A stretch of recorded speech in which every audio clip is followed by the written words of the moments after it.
Life is loud, but clay? Clay whispers. Welcome to Pottery Peace, Crafting Calm, where we explore how a little mud, a little movement, and a quiet moment can help you come back to yourself. The two beautiful books I'll be referencing, Artful Journey of Pottery and Pottery Florilege, are linked in the description if you'd like to read further or reflect more deeply. Part 1. The Stillness in the Spin. There's something paradoxical about the potter's wheel. It spins fast, steady, endlessly, but somehow, the faster it turns, the quieter everything becomes. The outside world fades, the mind hushes, and in the center of all that motion, you find stillness, you find presence, not because everything has stopped, but because you have found your place within the movement. This is where pottery becomes more than craft. It becomes a sanctuary. When your hands are placed on clay, your body settles into rhythm. The breath aligns with the spin. Thoughts, which were racing just moments ago, now follow the shape forming beneath your palms. Not forward or backward, just here. As Artful Journey of Pottery puts it, the wheel does not slow for you. You must learn to meet it calmly, to bring your stillness into its spin. That line stays with me every time I sit at the wheel, because it reminds us, peace is not found in silence, it's found in presence. In the middle of a busy week, a cluttered mind, a world full of noise and scroll and pressure, this wheel offers something radical, a space where you don't have to be anything more than present. You're not solving anything. You're not fixing yourself. You're not even trying to make something extraordinary. You're just being and shaping and breathing, and that's enough. Pottery teaches peace not through stillness alone, but through motion that requires your attention, not your perfection. There's no space for multitasking on the wheel, only for hands, breath, and clay working together in harmony. This is the peace that doesn't wait for your calendar to clear. It doesn't ask for ideal conditions. It shows up the moment you do. No multitasking, no overthinking, just breath, pressure, softness. The outside world fades.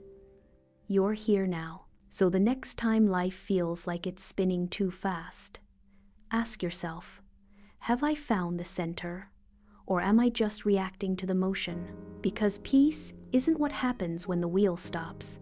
It's what happens when you learn to move with it. Part 2. Peace lives in the body. We often think of peace as something we have to chase in our minds. A thought to calm, a mantra to repeat, a mindset to reach. But pottery reminds us, peace is physical. It's not just an idea, it's an experience. It lives in your breath, your shoulders, your hands. It starts in the body, not in the brain. When you touch clay, something shifts. Your fingers sink into the softness. Your arms slow down. You're not rushing, you're not tensing, you're not overthinking. You're just here, feeling, sensing, shaping. And even if you're not working on a potter's wheel, the same connection happens with your hands in motion. This is where Pottery Florilege becomes so powerful. When you sit with it long enough, and you'll notice something. As you color, your breath deepens, your jaw unclenches, your shoulders soften, your body begins to remember what calm feels like. Because coloring is also a form of rhythm. A slow, repetitive movement that says, you're safe, you're present. You're allowed to focus on one thing at a time. At that moment, there's no pressure to impress, no judgment, no outcome to control. Just line, form, and color. This is why pottery, whether with clay or paper, restores us. It brings us back into our bodies, where peace can finally land. Because we don't always need to understand why we're anxious. Sometimes, we just need to touch something real, to move slowly, to be gently engaged. So if your mind feels loud, go to your hands. Let them shape, let them color, let them lead, because sometimes the path to peace doesn't start in your thoughts. It starts at your fingertips. And hey, if this video is giving you a bit of peace, why not like, comment, and subscribe? Let me know in the comments. What's your go-to calm activity, or are you still looking for one? Let's continue. Part 3. Messy is meditative. We're often taught that peace is found in order, a clean space, a quiet moment, everything in its place. But pottery says something different. Pottery says, peace can also be found in the mess. The clay gets under your nails. Water splashes onto your apron. The wheel turns faster than expected. Your form starts to lean or wobble, and for a moment, it looks like it might all collapse. But then you breathe, you adjust, you move with the clay, not against it. And suddenly, you're no longer worried about the mess. You're present in it.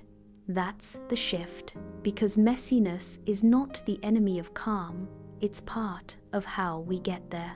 As the spirit of Artful Journey of Pottery suggests, peace isn't about avoiding mistakes, it's about learning to move with them. That rhythm becomes your anchor. The messy table, the unglazed bowls, the imperfect curve, none of it is a problem. In fact, it's part of what makes the process honest, meditative. You're no longer trying to fix every mistake. You're listening to what it's teaching you. You're moving forward even if it's not perfect. You're creating something real, something alive. This is a kind of peace the world doesn't talk about enough. A peace that exists within chaos, not after it. The same applies off the wheel. In life, things rarely go according to plan. There's messiness in conversations, in emotions, in routines. But if you're centered, even slightly, you can meet that mess with attention instead of anxiety. You can coexist with imperfection. And through that, the moment softens. You stop striving to control it. You simply join it. And that becomes the practice. So the next time your life feels a little messy, ask yourself, can I find rhythm in this too? Can I let it be part of the process? Because peace doesn't always show up in silence and stillness. Sometimes peace arrives when you say, it's okay if this isn't perfect. I'm still here. I'm still shaping. Part 4. Rituals of Serenity. Peace doesn't just happen once. It's not something you stumble upon randomly or only feel in rare, perfect moments. Peace is something you practice, something you return to, something you build through small, quiet rituals again and again. Pottery teaches this beautifully. You don't rush into the studio and throw a perfect piece on the first try. You enter the space. You prepare your materials. You center your clay. You breathe. Every step is part of a rhythm, not just for creating the object, but for creating the state of mind that allows it to take shape. Over time, these small acts become rituals. Your hands know what to do. Your body remembers the slowness. Your breath deepens as you move. And that's what serenity really is. A state you can return to, not because the world calms down, but because you've trained your nervous system to find calm in motion. You can create the same effect in everyday life, through journaling, through brewing tea, through mindful walks, and yes, through something as simple and beautiful as coloring. That's where Pottery Florilege becomes more than just a book of shapes. It becomes a tool, a ritual in itself. You sit down, you choose a page, you select your colors without judgment. You begin to fill the space. There's no rush, no goal, no pressure to create something flawless. Only a moment of intention, of attention, of restoration. And if you repeat it, maybe once a day, or even once a week, it starts to form a rhythm, a moment your mind begins to look forward to, A space your body learns to trust. That's how serenity is crafted. Not in big, dramatic escapes from life, but in tiny returns to presence. So whether you find your peace at the wheel, with a coloring pencil, or in your morning ritual, know this: peace is not a rare emotion, it's a daily practice. A space you shape with your own hands. And the more you shape it, the more it begins to shape you. This concludes our video. If this video helped you breathe deeper or smile softer, like, comment, and subscribe. Share it with someone who could use a little calm today. And as always, the links to the 2 pottery books I mentioned are down in the description. They're full of soul, slowness, and creative calm. In the next video, we will explore sculpting success, particularly how every pottery piece tells a story of growth. Until next time, stay soft, stay centered, and keep crafting your own kind of peace. Bye.